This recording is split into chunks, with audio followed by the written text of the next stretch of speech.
Sir, as a teacher, I am pleased to note that the government have appointed an old teacher, Dr. Kothari, as the chairman of the University Grant Commission. We are proud of his scholarship and of his devotion to duty, and we feel that under his able guidance, the University Grants Commission would be able to render increasing service to the cause of education in this country.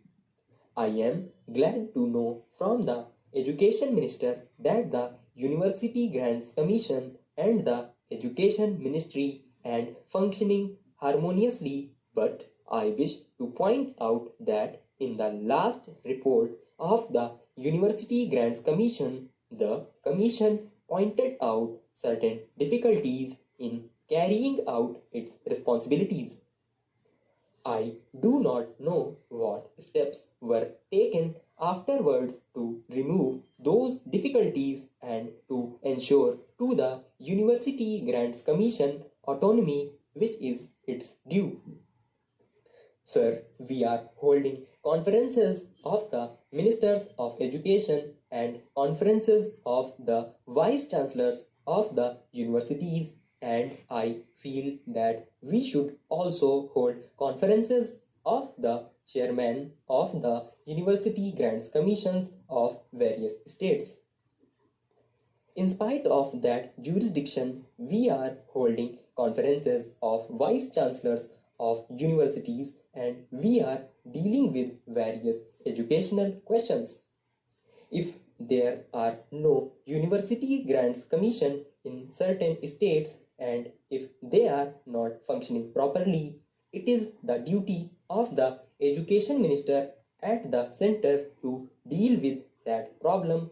Also, in the conference of the Ministers of Education of the various states, if they find some difficulty in having a conference of the chairman of the University Grants Commission of the various states.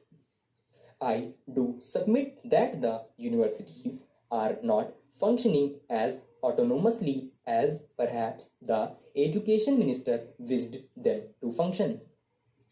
I know that in the last report of the University Grants Commission, it was said that freedom is vital to good education and democracy, and I know that our Education Minister today also repeated the same idea in other words.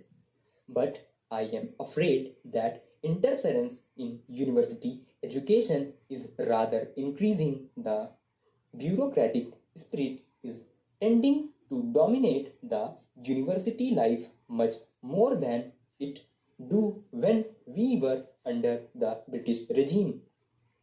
Universities in certain states are tending to be instruments of the government's policies. Intra-party conflicts at government level and often conflicts between the state governments and the union government in certain cases cause difficulties in the administration.